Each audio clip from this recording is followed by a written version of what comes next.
This was in 86, 87, and he just said, "It's coming." This is my Skins book, you know, that I took in the early 80s, from the age of 14 to about 18. And this more or less leads on to the raves, which was the second thing that happened that I took my camera to. Rave went across the whole spectrum. It wasn't just a working class thing, as they stomped it into the ground. It went from lords down to the, you know, poorest guys up in a Liverpool council estate.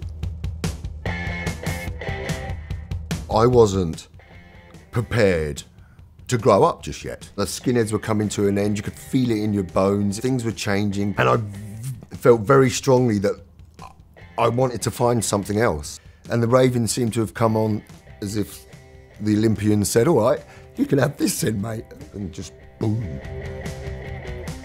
It is definitely 89, the year the wall came down, that it's just exploded. It came so naturally. I mean, being a skinhead, being quite rebellious and being very anti-authority, it was a fight. But this was just like, we need to get to a party. You don't matter anymore. We just will go around you, underneath you, over the top of you, and smile at you while we're doing. We don't. All of a sudden, you just become irrelevant. Hopefully, the coppers won't get in our way. We had the demonstration, obviously, you know, which did definitely change things. I think when they saw that turn up, they thought, okay, these kids quite serious about not having to go home after 10:30. Then the Ministry of Sound opened, then it's official, then the hedonistic days of anarchy are over. The whole underlying thing was to absolutely be comfortable, and the pressure from the 60s, 70s, 80s in dress code, even the most normal guy still had a dress code. Everyone had a dress code, even hippies had, and it was pressure, because dress code didn't only mean a dress code, it meant an image in society that brought certain things with it. Skinhead, Rasta, and that's pressure.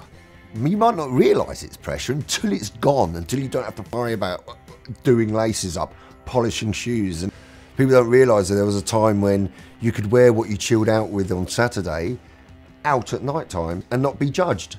That was like generations of that ribbing was just washed away, and that's why it hasn't left any vintage raving clothes, really. There was no real hooks, there was no twiggers, no stones like there was in the 60s, so it changed everything, but it evaporated quite quickly.